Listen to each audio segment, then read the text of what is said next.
नमस्कार साथियों, मेरा नाम है निखिल यादव और आप सभी देख रहे हैं अपना YouTube channel APS academy Chamba. जहां पे मैं आपको ज्योग्राफी करा रहा था जेबीटी कमीशन और साथ में एचपी पटवारी के लिए, जिसमें मैं आपके ज्योग्राफी का लगभग सारा पोर्शन कंप्लीट करा चुका हूं।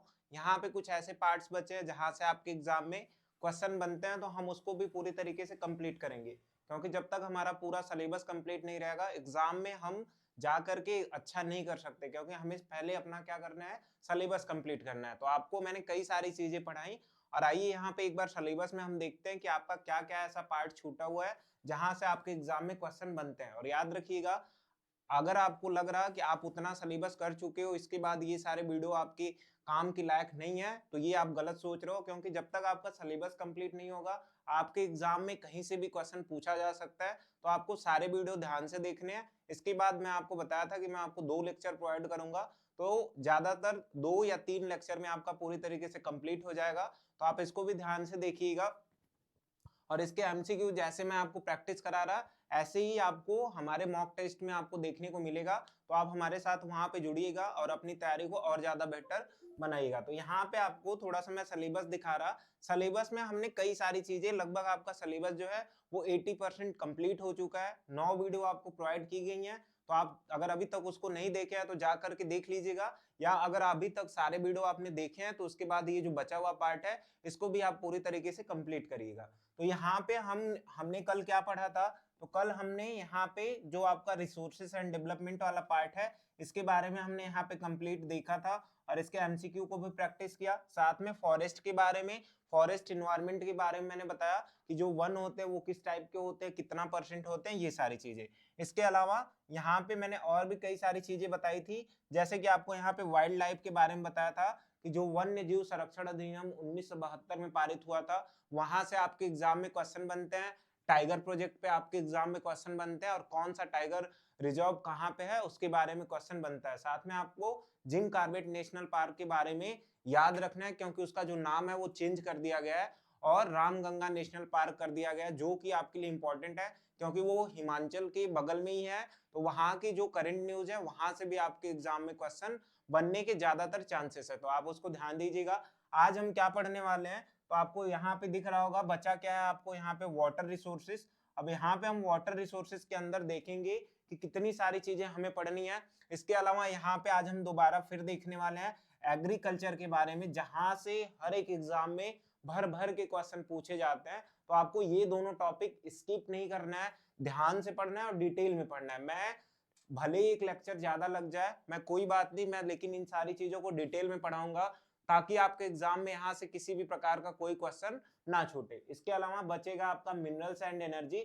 तो इसको मैं अगली वीडियो में आपको प्रोवाइड करूंगा। आज मैं आपको कहां तक पढ़ा दूंगा, आज आपको 2 वीडियो मिलेंगी जिसमें मैं आपको रिवर प्रोजेक्ट्स तक पूरी तरीके से कंप्लीट कर दूंगा। बाकी बचेंगे आपके 2 टॉपिक, ज्यादा बड़े हैं नहीं, इनको भी मैं आपको कंप्लीट करा करके दे दूंगा। तो आप ध्यान दीजिएगा। अब इसमें भी आपने कुछ चीजें पढ़ रखी हैं, जैसे यहाँ पे आपको यहाँ पे क्या दिख रहा, मल्टीपर्पज रिवर प्रोजेक्ट, यानी कि नदी घाटी बहुउद्देशीय परियोजना। और इसके बारे में मैंने डिटेल में बताया कि आपको मैंने एक ग्राफ चार्ट प्रोवाइड करा रखा था और मैंने बताया कि यहाँ से आपके एग्जाम में क्वेश्चन पूछे जाते हैं, क्योंकि पूछ लिया जाता है। जैसे मैं अभी आपसे पूछूं कि सलाल बांध किस नदी पे स्थित है, तो ये आपको ऐसे आंसर देना पड़ेगा। और ऐसे क्वेश्चन वाटर रिसोर्सेज के थ्रू भी आते हैं। तो आइए हम उसके बारे में यहाँ पे डिटेल में देखेंगे और सारी चीजों को एक एक करके चर्चा करते हैं। तो यहाँ पे आपको मैं वाटर रिसोर्सेज से स्टार्ट कर रहा, एग्रीकल्चर भी आज कंप्लीट कराऊंगा।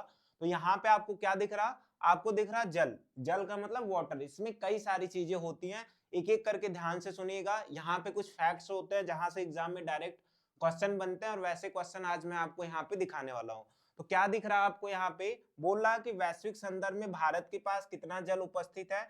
यानी कि अगर मैं बात करूं, अगर मैं क्या कहूं कि इस पूरे अर्थ पे या फिर पूरा जितना भी हमारा कॉन्टिनेंट है उस पे टोटल जितने पानी पाए जाते हैं 100% एज्यूम कर लीजिए, उसमें से भारत के पास कितना पानी है। तो आपको पता होगा भारत के पास जो पानी का मात्रा है, ये परसेंटेज हमेशा पूछ लिया जाता है। तो आपको याद रखना है भारत के पास 4% है, ये चीजें आपको ध्यान देनी है। भूमि कितना है भारत के पास पूरी वर्ल्ड की, तो सर उसको आपको मैंने पहले बता रखा है, वो है आपका 4.2 सॉरी 2.45%। इसके अलावा जनसंख्या कितनी है, तो मैंने आपको बताया कि ये पहले भी बता रखा है 18%, अप्रॉक्स में आपका 18% है। तो ये सारे आपको पॉइंट याद रखने हैं, यहां से एग्जाम में डायरेक्ट क्वेश्चन बनता है, तो आप इसको ध्यान दीजिएगा। आगे क्या दिख रहा, अब एक चीज याद रखिएगा, इस पूरे अर्थ पे यानी कि जो हमारे पृथ्वी पे है, ये पानी आपके 100% पाए जाते हैं, ये आपको पता है, क्योंकि इसमें कई जगहों पे आपको पानी देखने को मिलेगा। तो याद रखिएगा, पानी हमारे अर्थ पे दो टाइप के पाए जाते हैं। एक ऐसा होता है जो सलाइन वाटर होता है। सलाइन का मतलब क्या होता है, जो खारा जल होता है, जिसको हम लोग हिंदी में लवड़ी कहते हैं और इंग्लिश में हम उसको सलाइन के नाम से जानते हैं। तो सलाइन वाटर होता है, तो पहला सलाइन और दूसरा नॉन सलाइन। तो याद रखिएगा, पृथ्वी पर जो जल है वो किस तरीके के पाए जाएंगे, एक तो होगा आपका लवणीय जल, यानी कि जिसमें आपका क्या हो, नमक की मात्रा पाई जाए, यानी कि वो खारा हो, और दूसरा होता है अलवणीय जल, यानी कि नॉन सलाइन। तो ये आपको ध्यान देना है, यहाँ से क्वेश्चन मैं बता रहा कि कैसे पूछे जाएंगे। तो होता क्या है, जितने यहाँ पे जो आपका सलाइन वाटर है, ये इसकी मात्रा कितनी होती है, कई सारे एग्जाम में पूछा गया है। तो याद रखिएगा, वो होता है 96.5%। बचा कितना, तो आपको यहाँ पे दिख रहा होगा 3.5%। एग्जाम में पूछा गया है कि पृथ्वी पर समुद्र की पानी की मात्रा कितनी है, 96.5%। अब एक चीज याद रखिएगा, अगर ये पानी की मात्रा इतनी पाई जा रही, तो याद रखिए ये पानी हम पी नहीं सकते, क्योंकि ये खारा होता है, इसको हम पी नहीं सकते। तो आपको ध्यान देना है, यहाँ से एग्जाम में क्वेश्चन बनता है। तो ये आपको यहाँ पे लिखा हुआ मिल जाएगा, ये 3.5% होगा। तो पहला पॉइंट क्या हो गया कि 4% पूरा भारत के पास है, लवणीय जल यहाँ पे उपस्थित होता है। तो तीसरी चीज, सर जल चक्र क्या होता है, इसको ध्यान से समझिएगा। मैं क्या कर रहा कि यहाँ पे आपको पता है कि ये हमारा मान लीजिए एक प्रकार से क्या है, ये आपका सूर्य है, ये आपका क्या हो गया, तो ध्यान दीजिए ये आपका सूर्य हो गया। जैसे यहाँ नीचे क्या हो गया, कोई तालाब है और इसमें क्या है आपका, यहाँ पे पानी भरा हुआ है, पानी भरा हुआ है। अब आपको पता है जब सूर्य से क्या आएगी, प्रकाश की रोशनी, यानी कि आपकी प्रकाश किरणों के रूप में आएगा, तो आपको पता है ये कैसे जाएगा, ये वाष्प बन के ऊपर उड़ जाएगा। यहाँ से क्या बनेगा आपका, ये कह सकते हैं कि इवेपोरेट होकर के ऊपर जाएगा, ऊपर जाने के बाद कंडेंसेशन होगा और वहां पे ये बादल बनेंगे, और बादल बनने के बाद धीरे धीरे कुछ टाइम बाद ये दोबारा से बारिश के रूप में नीचे आ जाएंगे। यानी आपने देखा, ये पानी नीचे से ऊपर गया, फिर घूम के नीचे आ गया, फिर ऊपर फिर नीचे। तो इसी को क्या बोलते हैं, वाटर साइकिल बोलते हैं। इसी को हम लोग क्या बोलते हैं, तो याद रखिएगा, इसी को हम लोग जल चक्र के नाम से जानते हैं। तो इतना चीज याद रखिएगा कि जल चक्र क्या हुआ, ये भी आपको समझ में आ गया। इसके अलावा पृथ्वी पर जल की उपलब्धता, यानी कि इस अर्थ पे जो पानी है वो कहाँ कहाँ से मिलता है, तो आपको ध्यान देना है, पानी के मिलने के कई जगह हैं। जैसे आप पानी को जमीन से भी प्राप्त कर सकते हो, पानी को आप समुद्र से भी प्राप्त कर सकते हो, पानी को आप कह सकते हैं कि जो ऊपर आपके नहर देखने को मिलेंगी, नदी देखने को मिलेंगे, यहाँ से ये सारे पानी आपको देखने को मिलेंगे। साथ में जमीन के अंदर से भी मिल सकता है, यानी कि अंडरग्राउंड वाटर के थ्रू भी मिलेगा। एक और पॉइंट होता है, सर जल की दुर्लभता क्या है, तो याद रखिएगा, दुर्लभता का मतलब ये होता है कि पानी की कमी होना। आपसे ये पूछा जाता है जल दुर्लभता का क्या मतलब है, तो आपको ध्यान देना है पानी की कमी होना। और याद रखिएगा 2030 तक पानी की इतनी कमी होने वाली है कि पूरे विश्व के 40% ऐसे देश होंगे जहां पे पानी अवेलेबल नहीं होगा। तो ये चीजें आपको ध्यान देनी है, इसीलिए पानी को रिजर्व करके रखना है, जितना जरूरत है उतना ही यूज करना है, ये चीजें आपको ध्यान देनी है। आगे बोला भारत की बहुउद्देशीय नदी परियोजना, मैंने इसको पढ़ा रखा है, तो इसको मैं दोबारा से रिपीट करने वाला नहीं हूं। मैंने जो टेबल आपको दिखाई थी, आप वहीं से इसको रिवाइज कर लीजिएगा। तो जल से रिलेटेड इतने सारे क्वेश्चन है, प्रैक्टिस करेंगे हमारी सारी चीजें क्लियर हो जाएंगी। आगे बढ़ते हैं, आगे क्या है ये मैंने आपको समझाया। आगे आपको दिख रहा होगा कृषि से रिलेटेड। तो जैसे हमने यहाँ पे जल से रिलेटेड सारी चीजें देख ली, अब हम क्या करेंगे, यहाँ पे कृषि से रिलेटेड सारी चीजें देख लेंगे और ये सारी चीजें आपकी यहाँ पे कंप्लीट हो जाएगी। हम देखेंगे कि यहाँ पे आपके एग्जाम में कैसे क्वेश्चन बनते हैं। तो सबसे पहले कृषि का मतलब क्या होता है, तो याद रखिएगा, कृषि एक प्रकार का ऐसा माध्यम है जहां से हमें क्या मिलता है, जहां से हमें कच्चे मालों की प्राप्ति होगी। मतलब इसका मतलब क्या हुआ, जैसे कि अगर मान लीजिए आपको क्या बनाना है, बिस्किट बनाना है, या फिर आपको जो आटा की कह सकता हूँ पैकेट है उसको बनाना है, या आटे को बेचना है, तो कैसे मिलेगा, हमें सबसे पहले उसकी खेती होगी, खेती से जो गेहूं निकलेगा, आप उसको फिर उसका यूज करोगे तब वैसे प्रोडक्ट्स बनेंगे। तो वो तो बाद में प्रोडक्ट बने, हमें उसके लिए जो कच्चा माल है, रॉ मटेरियल है, वो कहाँ से मिला? तो आपने देखा कि वो हमें कृषि से मिला। ऐसे कई सारे एग्जाम्पल आपको पता है। तो याद रखिएगा, कृषि या एग्रीकल्चर एक प्रकार का ऐसा माध्यम होता है जिसके अंतर्गत हमें कच्चे मालों की प्राप्ति होती है। एक और चीज मैंने आपको इकोनॉमी में पढ़ा रखा है कि जो कच्चे माल होते हैं वो किस सेक्टर में आते हैं, तो आपको ध्यान देना है वो हमेशा आते हैं प्राइमरी सेक्टर में, यानी कि आपकी प्राथमिक क्रिया या प्राथमिक सेक्टर के क्षेत्र के अंतर्गत आते हैं। एग्जाम में ये क्वेश्चन कई सारे एग्जाम में पूछा गया है, तो आपको ये ध्यान देना है कृषि किस क्षेत्र में आता है, किस सेक्टर में आता है, ये आपको ध्यान देना है। तो उम्मीद करता हूं पहला पॉइंट यहाँ पे आपको क्लियर हुआ होगा। दूसरा पॉइंट आपसे क्या कह रहा है कि भारतीय जनसंख्या की आजीविका है।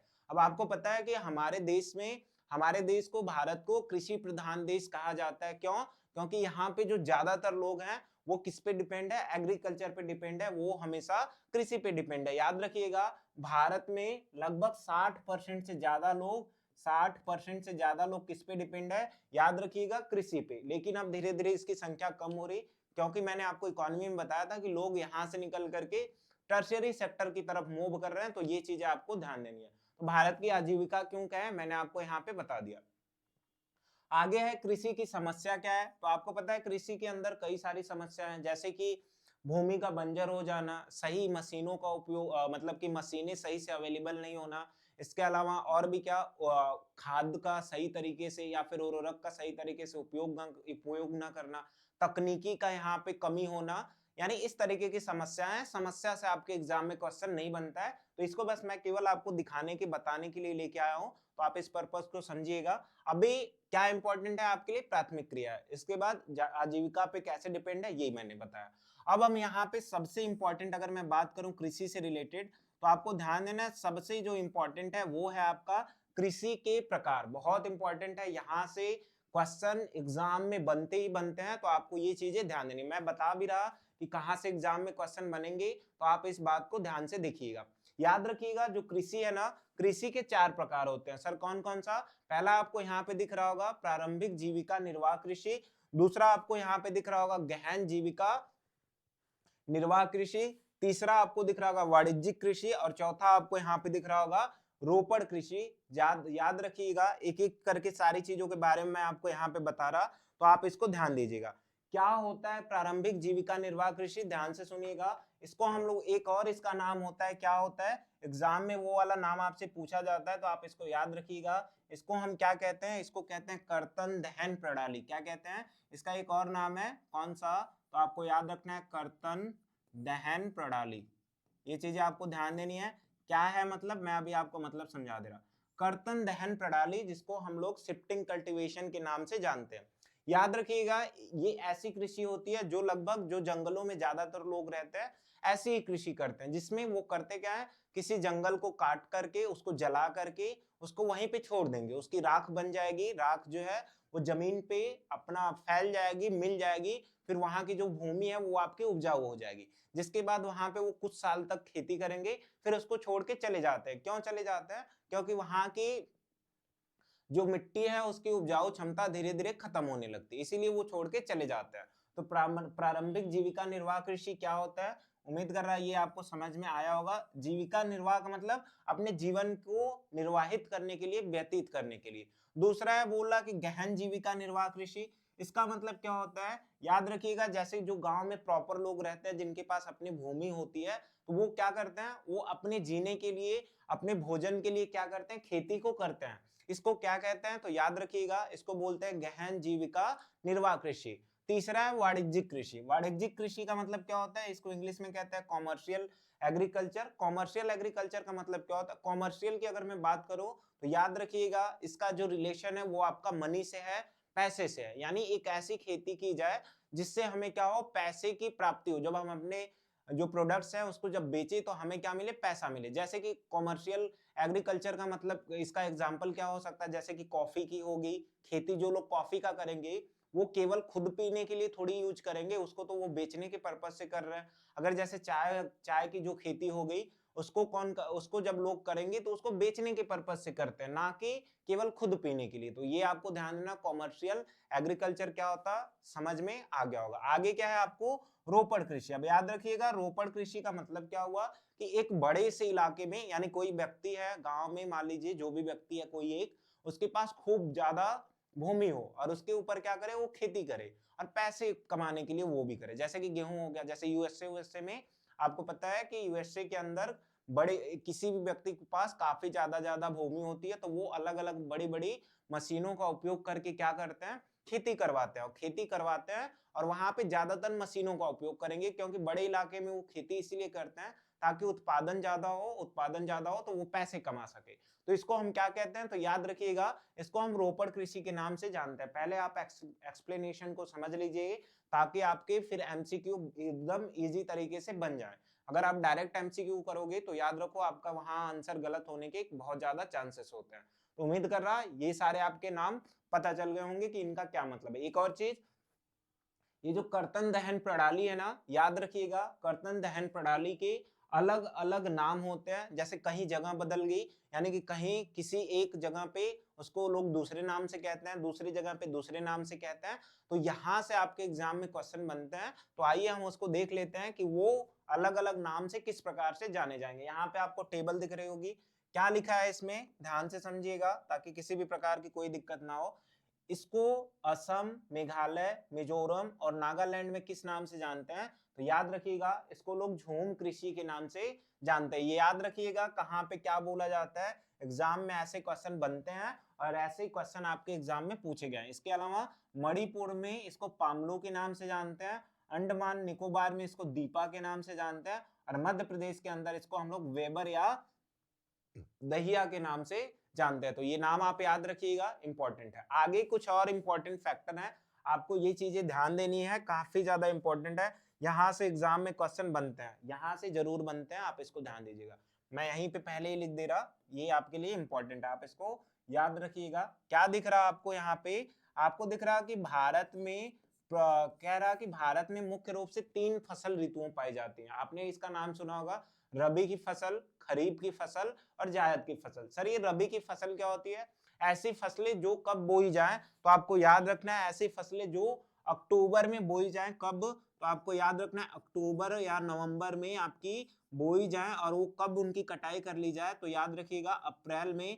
ऐसी फसलों को हम क्या कहते हैं, तो याद रखिएगा इसको हम कहते हैं रबी की फसल। किसको कहते हैं, क्या कहते हैं, रबी की फसल। जैसे इसका एग्जाम्पल क्या हो सकता है, तो आपको याद रखना है इसका एग्जाम्पल कुछ इस प्रकार से हो सकता है। जैसे आपने गेहूं देखा होगा, वो आपका अक्टूबर नवंबर में उसकी बुआई होती है और गर्मी के टाइम में अप्रैल आते आते काट ली जाती है। जैसे कि आपको यहाँ पे सरसों देखने को मिलेगा, आप यहाँ पे जो मटर होता है उसके दाने को, उसको बुआई करते हुए देखे होंगे। आलू, ये सब क्या है, ये सब आपका है रबी की फसल। अगर मैं बात करूं यहीं पे खरीफ की फसल क्या होती है, तो आपको याद रखना है जो खरीफ की फसल होती है, ऐसी फसलें जो क्या की जाए, जून में बुआई की जाए और अक्टूबर नवंबर आते आते काट ली जाए। जैसे कि आप, मैं अभी पहले टाइम लिख दे रहा, फिर आप इसको ध्यान से देखिएगा। जून में बुआई की जाए और कब, जून जुलाई, और कब काट ली जाए, तो आपको याद रखना है वो आपका अक्टूबर में काट ली जाए। तो इसको क्या कहते हैं, तो याद रखिएगा इसको हम यहाँ पे कहते हैं किसकी फसल, खरीफ की फसल। जैसे कि इसके अंदर आपका क्या आ जाएगा, इसके अंदर आपका धान आ सकता है, इसके अंदर और भी कई सारे फसल आते हैं। आप स्पेशली धान याद रखिएगा क्योंकि ये ज्यादातर खेती की जाती है, तो आपको याद रखना है। क्या क्या आ सकती है, जैसे चावल की खेती आ जाए, इसके अलावा आपका दाल की खेती आ जाती है, उड़द की खेती आ जाती है। तो ये सब आता है आपका खरीफ की फसल के अंदर। तीसरा बच गया सर जायद का फसल। अब आपको याद रखना है ये जो जायद की फसल है ये क्या होती है, तो आपको याद रखना है ऐसी फसलें जो आपकी कब बुआई की जाए, तो याद रखिएगा वो आपका मार्च में बुआई की जाए और साथ में जून उनके टाइम उसको काट लिया जाए, उसको हटा लिया जाए। सर ऐसी कौन सी फसलें होती हैं, जैसे आपने तरबूज का नाम सुना होगा, आपने खीरा का नाम सुना होगा, ककड़ी का नाम सुना होगा, वो सब है आपका जायद का फसल। टाइम पूछता है, आपको फसल का नाम दे देगा और पूछेगा इसमें से ये कौन सी फसल है। आपके लिए इंपॉर्टेंट है, यहाँ पे मैंने आपको बता दिया। और ये ऊपर वाला भी पॉइंट इंपॉर्टेंट है, तो आप इसको भी ध्यान दीजिएगा। इसको आपको स्किप नहीं करना है क्योंकि यहां से आपके एग्जाम में क्वेश्चन बनते हैं, तभी यहाँ पे आपको टेबल के तौर पे अच्छे से लिखा हुआ दिख रहा होगा। तो इन चीजों को आपको ध्यान देना है। आगे क्या आपको दिख रहा, यहाँ से भी आपके एग्जाम में क्वेश्चन बनते हैं और कैसे क्वेश्चन पूछे जाएंगे मैं वो भी आपको बता दे रहा, ताकि आप इसको ध्यान से पढ़ लो और आपका कोई भी क्वेश्चन यहाँ पे छूट ना पाए। तो आपको याद रखना है, जो फसल होती है ना, जो क्रॉप्स होती है, वो आपकी दो टाइप की होती है। कैसी क्रॉप्स होती है? एक ऐसी क्रॉप्स होती है जिसको हम डेली बेसिस पे उसका सेवन करें। जैसे कि आपको पता है कि जो व्यक्ति हैं वो क्या करते हैं, जो इंसान है वो दालों का हमेशा सेवन करता है। इसके अलावा गेहूं से बने आटे का हमेशा सेवन करेगा। अगर बात करें मोटे अनाजों की तो यहाँ पे भी इसकी सेवन करेगा। इसके अलावा आपका चावल का भी लगभग डेली तौर पे उपयोग करता है। और ये याद रखिएगा, ऐसी फसलों को जिनको हम डेली तौर पे यूज करें इनको हम बोलते हैं खाद्यान्न की फसलें। इसके अलावा ऐसी फसलें जिनका हम ज्यादातर यूज तो करते हैं कभी कभी खाने में, बट इसमें कुछ ऐसा होता है कि उसको हम बेचने के पर्पज से यूज करें, इसको हम कहते हैं गैर खाद्यान्न फसलें। जिसमें आपका गन्ना आ गया, जिसकी गुड़ को आप बना करके चीनी के तौर पे बना के बेचा जाता है। तिलहन की फसलें आ जाती हैं, चाय, कॉफी, बागवानी फसलें, रबड़ और रेशेदार। तो ये आपको ध्यान देना है। अब आपको यहाँ से एक क्वेश्चन बनता है, यहाँ पे जो मोटा अनाज है, याद रखिएगा ये चार होते हैं। कौन कौन सा, मैं यहाँ पे नाम लिख दे रहा कौन कौन होता है। ज्वार, इसके अलावा आप इसके नाम सुने होंगे, बाजरा, इसके अलावा आपका मक्का, और फिर आपको याद रखना है चौथा नाम आपको देगा रागी। अब इसमें से तीन ऑप्शन देगा, एक ऑप्शन आपको नहीं देगा और बोलेगा इनमें से कौन सा मोटे अनाज की फसल नहीं है। आपको ये चार नाम याद रखने, यहां से आपके एग्जाम में क्वेश्चन बनते हैं, तो आप इसको याद रखिएगा। और क्या है, तो आपको यहाँ पे ध्यान देना, गन्ना आप जानते हो। अब ये तिलहन की फसल क्या होती है, तो आपको याद रखना है तिलहन की फसल में आपका कौन कौन आता है। आपका आएगा सरसों, क्या आता है, सरसों आ जाएगा। इसके अलावा मूंगफली आ जाती है। इसके अलावा याद रखिएगा मूंगफली का सबसे ज्यादा जो उत्पादन है वो गुजरात में किया जाता है। इसके अलावा तीसरा जो आता है वो आपका मूंगफली के अलावा जो आ जाएगा तीसरा आपका कौन सा, तो याद रखिएगा तीसरा हो जाएगा आपका सोयाबीन। तो ये किसकी फसल है, तो आपको याद रखना है ये है तिलहन की फसल। चाय, कॉफी आप जानते होंगे। इसके अलावा बागवानी में फसल में क्या आती है, जैसे आपको पता है कि शिमला के अंदर आपका काफी ज्यादा फल उगाए जाते हैं सेब का, उसी तरीके से बागवानी फसल का मतलब होता है जो सब्जियां होती हैं ये बागवानी फसल हो जाएंगी। इसके अलावा जो फल होते हैं वो किसकी फसल हो जाएगी, वो हो जाएगी आपकी कौन सी, बागवानी फसल। यहाँ पे कुछ और चीजें हो जाती हैं उसको भी मैं बता दे रहा, ताकि आप किसी को कोई प्रॉब्लम ना है। याद रखिएगा रेशेदार का मतलब होता है जिनके अंदर दो फसलें आती हैं। कौन कौन सा आपको याद रखना है, इसके अंदर आएगा आपका कपास, क्या आएगा कपास, और दूसरा आएगा जूट, और इसी का एक और नाम है याद रखिएगा, इसको हम बोलते हैं पटसन, जो कि हमारे पश्चिम बंगाल में देखने को मिलता है। इनको हम अभी आपको आगे फसलों के बारे में बताएंगे, पहले आप इन चीजों को समझ लीजिए कि कहाँ पे क्या मिलता है। तो ये चीजें आपके लिए इंपॉर्टेंट है। तो आपको यहाँ पे उम्मीद करता हूँ ये चीजें समझ में आई होंगी। क्वेश्चन पूछे जाते हैं तो आपको ये चीजें ध्यान देनी है। आगे बढ़ते हैं, आगे देखते हैं आगे आपके लिए क्या है। तो आपको यहाँ पे कुछ चीजें दिख रही होंगी, पढ़ लीजिएगा इसको, अभी मैं आपको बता दे रहा, फिर हम क्या करेंगे यहाँ पे एमसीक्यू प्रैक्टिस करेंगे। याद रखिएगा अगर बात करें भारत, विश्व में सबसे ज्यादा जो चाय का उत्पादन है वो कौन करता, सॉरी चावल का उत्पादन कौन करता है, तो आपको याद रखना है भारत इस टाइम पहले नंबर पे है, दूसरे पे चीन है, बस दो याद रखने हैं। और अगर मैं बात करूं स्टेट की तो पश्चिम बंगाल में सबसे ज्यादा चावल होता है, फिर आपका उत्तर प्रदेश में। अगर मैं बात करूं गेहूं की तो याद रखिएगा इसमें चीन सबसे पहले पे और दूसरे पे भारत। यानी चावल में बस जो फर्स्ट पे है इसमें सेकंड पे आ गया, इसमें सेकंड वाला फर्स्ट पे। और यहाँ पे गेहूं का सबसे ज्यादा उत्पादन उत्तर प्रदेश में, मध्य प्रदेश में, पंजाब में। इसके अलावा जो कपास होता है आपको मैंने बताया था काली मिट्टी में ये उगता है, तो महाराष्ट्र में और गुजरात में। और भारत और चीन लगभग दोनों क्या करते हैं, यहाँ पे कपास का उत्पादन करते हैं। अब हम क्या करते हैं, यहाँ पे क्वेश्चन की प्रैक्टिस कर लेते हैं, ताकि हमें जो भी चीजें हम यहाँ पे पढ़ें हमारी सारी चीजें क्या हो, हमारी सारी चीजें यहाँ पे कंप्लीट हो जाए। तो आपको यहाँ पे दिख रहा होगा पहला क्वेश्चन आपसे क्या पूछ रहा, पहला क्वेश्चन आपसे पूछ रहा कि जलमंडल का कितना प्रतिशत भाग समुद्री जल के रूप में उपलब्ध है। तो आपको ध्यान देना है, क्या पूछ रहा, आपसे बोल रहा कि जलमंडल का कितना प्रतिशत भाग समुद्री जल के रूप में उपलब्ध है। ऑप्शन आपको चार दिख रहे होंगे, 95%, 96%, 96.5%, इसके अलावा 98%। याद रखिएगा ये जो क्वेश्चन है कई सारे एग्जाम में पूछे गए हैं। इसके अलावा ये आपके एनसीईआरटी से भी रिलेटेड है, तो याद रखिएगा आपका एग्जाम मैट्रिक लेवल तक का होता है, तो यहाँ पे आपको वो चीजें आनी चाहिए। तो आपको ये ध्यान देना है, क्वेश्चन का जो आंसर होगा वो हो जाएगा 96.5%। क्या बोला है? समुद्री जल के रूप में। तो आपको ये चीजें ध्यान देनी है। और यहीं पे अगर पीने योग्य बोलेगा तो 3.5% आपको ये चीजें याद रखनी है। आगे बढ़ते हैं। आगे आपको क्या दिख रहा है? धरातल का कितना प्रतिशत भाग जल से ढका है? याद रखिएगा भारत जो हमारा अर्थ है उसमें से लगभग 75% जो पानी है वो हमारा कैसा है? याद रखिएगा 75, और कहीं कहीं पे ये ज्यादातर 71 देता है, ये आपको ध्यान रहे। 71% ये बिल्कुल सही है। 71% पानी से घिरा है, साथ में 29% क्या है? ये 71% क्या है सर? पानी है पृथ्वी पर, और 29% क्या है? आपकी भूमि है। कितने परसेंट? तो आपको याद रखना है 29% आपकी भूमि है। और ये आपके एग्जाम में पूछा जाता है। तो बोल रहा कि लगभग आधा, ये तो 50% हो गया, 1/4 यानी कि जल से पूछा है, मतलब कि 25% बिल्कुल गलत है। 2/3 मतलब बोल रहा कि आपका कितना परसेंट? लगभग 67%। और तीसरा बोला 3/4 यानी कि आपका 75% पानी और 25% आपका जल। यानी इसमें आंसर जो है लगभग ऊपर वाला दिया है, हम यहाँ पे डी वाला कर सकते हैं, जबकि करेक्ट इसका मैंने यहाँ पे बता दिया। तो आपको ये चीजें याद रखनी है। आगे बढ़ते हैं। अगला क्वेश्चन आपसे क्या पूछ रहा? जल की दुर्लभता का क्या मतलब? मैंने बताया कि जल की दुर्लभता का मतलब ये होता है कि जल की कमी हो जाना। ये आपको ध्यान देनी है। तो आपको ये याद रखना है। इसका कौन सा आंसर हो जाएगा? ऑप्शन नंबर बी इसका सही हो जाता है, जल की कमी। तो ये हो जाएगा ऑप्शन नंबर बी इसका करेक्ट हो जाएगा।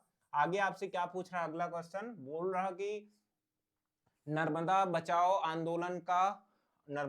आंदोलन का संबंध है किससे? तो मैंने आपको बताया था कि जब सरदार सरोवर बांध बनाया जा रहा था गुजरात के अंदर, तो वहीं पे नर्मदा नदी की वजह से जब वो बांध बनाया जा रहा था, तो ध्यान दीजिएगा उससे जो वहां के कह सकते हैं कि नेचर था, वहां का जो पेड़ पौधे इनको कटाई की जा रही थी, जिसका विरोध किया गया। इसके अलावा कई सारे लोग वहां पे नर्मदा की वजह से प्रभावित होंगे, क्योंकि जब डैम बनेगा तो पानी रुकेगा और अगल बगल के जो लोग रहने वाले हैं उनको दिक्कत आएगी। तो इसी वजह से ये किया गया था। तो किस वाले पे? सरदार सरोवर बांध, जो कि आपका कहाँ है? तो याद रखिएगा ये आपका गुजरात में हो जाता है। तो ऑप्शन नंबर ए इसका करेक्ट हो गया।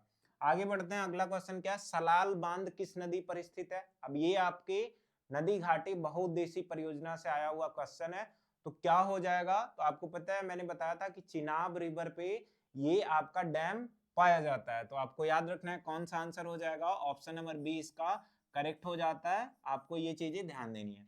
आगे बढ़ते हैं। अगला क्वेश्चन आपसे क्या पूछ रहा? अगला क्वेश्चन आपसे पूछ रहा कि नागार्जुन सागर परियोजना किस नदी से संबंधित है? तो आपको ध्यान देना है जो हमारी नागार्जुन सागर परियोजना है, ये भी आपका नदी घाटी बहुउद्देशीय परियोजना से है। इसके बारे में मैंने आपको टेबल में दिखाया था कल, तो आप उसको ध्यान दीजिए। मैंने बताया था कि जो कृष्णा नदी है ना, कृष्णा पे ये आपका बना है, या फिर ये परियोजना कृष्णा नदी पे बनी है। तो आपको ध्यान देना है। अगला क्वेश्चन आपसे क्या पूछ रहा? कर्तन दहन प्रणाली को मेघालय, असम, मिजोरम और नागालैंड जैसे राज्यों में क्या कहा जाता है? मैंने बताया था कि इससे क्वेश्चन आपके एग्जाम में बनते हैं। तो ये चीजें आपको ध्यान देनी है। दिख रहा होगा आपको क्या आंसर है? दीपा, झूम, पामलू या फिर रोपड़। तो आपको याद रखना है, मैंने बताया कि यहाँ पे आपको झूम कहा जाता है। तो ऑप्शन नंबर बी इसका करेक्ट हो जाएगा। आगे बढ़ेंगे। अगला जो आपसे क्वेश्चन क्या पूछ रहा? दीपा, पामलू, झूम आदि निम्न कृषि में से किसका नाम है? तो आपको दिख रहा होगा एक कर्तन दहन प्रणाली को हम कहते हैं। तो आंसर हो जाएगा ऑप्शन नंबर बी। आगे बढ़ेंगे। अगला क्वेश्चन आपसे क्या पूछ रहा? तो दिख रहा होगा रबी की फसलों को बोने का समय क्या है? ऐसे ही क्वेश्चन आपके एग्जाम में पूछे जाएंगे। तो मैंने बताया कि ये आपका अक्टूबर में बोया जाता है और अप्रैल में कटाई कर ली जाती है। तो कौन सा आंसर हो जाता है? ये दिसंबर नहीं होगा। एक चीज याद रखिए, ये ऑप्शन में यहाँ पे गलत हो गया, मैं सही कर दे रहा। ये क्या हो जाएगा? ये हो जाएगा आपका अप्रैल। कौन सा? तो आपको ध्यान देना है, ये क्या हो जाएगा आपका अप्रैल। मैं यहीं पे लिख दे रहा ताकि आपको किसी भी प्रकार की कोई कंफ्यूजन ना हो। तो याद रखिए यहाँ पे क्या होगा आपका? हो जाएगा अप्रैल। और कौन सा आंसर हो जाएगा? तो अब आपको दिख गया होगा ऑप्शन नंबर जो आपका यहाँ पे ए दिख रहा है, इसका करेक्ट आंसर है। तो ए यहाँ पे सही हो जाएगा। आगे बढ़ेंगे। अगला जो आपसे क्वेश्चन पूछ रहा क्या? निम्न में से कौन सी खरीफ की फसल है, यानी कि जो आपका जून में बुआई की जाए, अक्टूबर में काट ली जाए? तो आपको दिख रहा होगा चना, ये भी उसी टाइम पे बुआई की जाती है, और आपका धान भी। तो यहाँ पे ऑप्शन नंबर ए, जो ए है और बी है दोनों सही है, तो आपको यहाँ पे डी सही होता हुआ दिख जाएगा। इसके बाद अगला क्वेश्चन है, भारत में उगाए जाने वाला मोटा अनाज क्या है? तो मैंने बताया मोटे अनाज में रागी, ज्वार, बाजरा, मक्का, ये सारे के सारे आते हैं। तो यहाँ पे कौन सा आंसर सही हो जाएगा? तो आपको यहाँ पे दिख रहा होगा कि ऑप्शन नंबर जो डी है इसका करेक्ट हो जाता है। तो हम क्या करते हैं, यहाँ पे ऑप्शन नंबर डी को सही कर लेते हैं। अब ये चीजें आपको याद रखनी है, ऐसे ही आपके एग्जाम में क्वेश्चन पूछे जाएंगे। अगला क्वेश्चन आपसे क्या पूछ रहा कि निम्न में से कौन सी एक रेशेदार फसल है? तो मैंने बताया जो जूट है वो आपकी रेशेदार फसल है, पटसन और साथ में आपका कपास। इसको और किस नाम से जानते हैं? तो याद रखिएगा, इसको हम पटसन के नाम से जानते हैं। इंपॉर्टेंट है, आप इसको ध्यान दीजिएगा। आगे बढ़ेंगे, कपास की खेती के लिए कौन सी मिट्टी उपयोगी है? रेगुर मृदा, यानी कि आपकी काली मृदा। तो इसका एक और नाम सर रेगुर मृदा, इसके बारे में मैंने कल पढ़ाया था, तो आप इसको ध्यान दीजिएगा।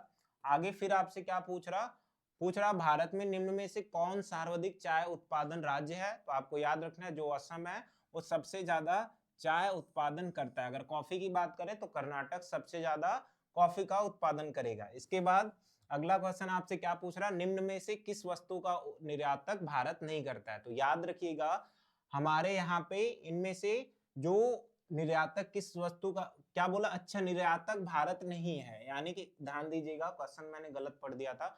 किस चीज का भारत निर्यात नहीं करता? निर्यात का मतलब अपने देश से नहीं भेजता है। तो याद रखिएगा, हमारे देश में जो उर्वरक है इसका निर्यात नहीं किया जाता है। क्यों? क्योंकि हमारे यहाँ पे इसकी कमी होती है, फर्टिलाइजर की कमी है, इसीलिए इसका आंसर कौन सा हो जाएगा? बी। और एक चीज और, हम लोग क्या करते हैं, दूसरे देशों से पोटास मंगाते हैं, क्योंकि आपको पता है ये हमें खेतों में उपयोग करना है और ये हमारे देश में अवेलेबल नहीं है, और किस लिए? सर उर्वरक में होता ही नहीं है, तो इसीलिए हम इसको आयात करेंगे, और इसको बाहर अपने देश में होता ही नहीं तो देंगे कहाँ? अब एक क्वेश्चन यहाँ से बनता है, भू आंदोलन किसके द्वारा प्रारंभ किया गया? तो याद रखिएगा, एक व्यक्ति थे जिनका नाम क्या था? विनोबा भावे। ये क्या है, जब भारत आजाद हुआ तो उस टाइम कई सारे ऐसे व्यक्ति थे जिनके पास ज्यादा मात्रा में खेत थे, जबकि गरीब किसान जो मजदूर थे उनके पास खेतों की कमी थी या तो थी ही नहीं।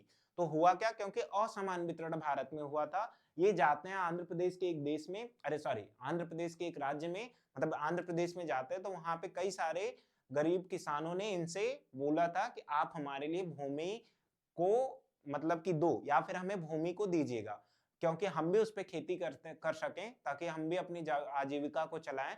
तो याद रखिएगा, विनोबा भावे ने ऐसा काम किया, इसीलिए इसको भूदान आंदोलन के नाम से जाना गया। तो ऑप्शन नंबर डी इसका करेक्ट हो जाएगा। और क्वेश्चन है, देख लीजिएगा, निम्न में से किस प्रदेश में गेहूं का उत्पादन सर्वाधिक होता है? मैंने बताया उत्तर प्रदेश में सबसे ज्यादा होता है, और देश की बात करें तो चीन में सबसे ज्यादा होता है। आगे बढ़ते हैं, चाय की खेती के लिए कौन सी मिट्टी उपयोगी है? तो ध्यान दीजिएगा, इसमें लेटराइट मृदा की, यहाँ पे लेटराइट मृदा का उपयोग किया जाता है, आप इसको ध्यान दीजिएगा। आगे बढ़ते हैं, अगला क्या है? अगला क्वेश्चन है कि निम्न में से सबसे अधिक कपास उत्पादन करने वाला राज्य आपका कौन सा है? तो मैंने यहाँ पे आपको कौन सा आंसर बताया था? गुजरात, सॉरी महाराष्ट्र, क्योंकि यहाँ पे काली मृदा आपकी ज्यादा पाई जाती है, रेगुर मृदा ज्यादा, तो ऑप्शन नंबर सी इसका करेक्ट हो जाता है। आगे बढ़ते हैं, अगला क्वेश्चन आपसे क्या बोल रहा कि विश्व में चावल का सबसे बड़ा उत्पादक कौन है? तो आपको ध्यान देना है, गेहूं का उत्पादन चीन सबसे ज्यादा करता है और चावल का सबसे ज्यादा भारत करता है, तो ये आपको ध्यान देना, ऑप्शन नंबर ए इसका करेक्ट हो जाएगा। आगे बढ़ेंगे, अगला क्वेश्चन, विश्व का गेहूं सबसे ज्यादा उत्पादक कौन सा देश है? आंसर आपको पता है, चीन है इसका, ऑप्शन नंबर बी इसका करेक्ट हो जाएगा। आगे क्या है, भारत में गेहूं का सबसे बड़ा उत्पादक राज्य कौन सा है? उत्तर प्रदेश है, सिंपल सा इसका आंसर हो जाएगा। चावल का अगर पूछे, यानी विश्व में गन्ना का सबसे उत्पादक बड़ा देश कौन सा है?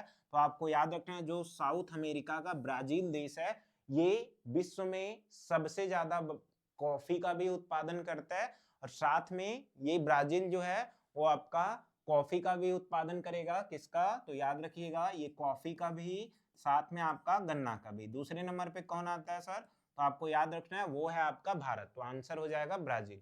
आगे बढ़ेंगे, भारत में गन्ना का सबसे बड़ा उत्पादक राज्य कौन सा है? याद रखिएगा, उत्तर प्रदेश में सबसे ज्यादा गन्ना उत्पादन किया जाता है। अगर मैं बात करूं यूपी और साथ में बिहार मिल करके क्या करता है, भारत के 60% गन्ना का उत्पादन करता है, या 60% जो गन्ने से, यानी कि चीनी बनने वाली जो मिलें हैं वो यहीं पे अवेलेबल है। आगे 2-3 क्वेश्चन और है, आप देख लीजिएगा।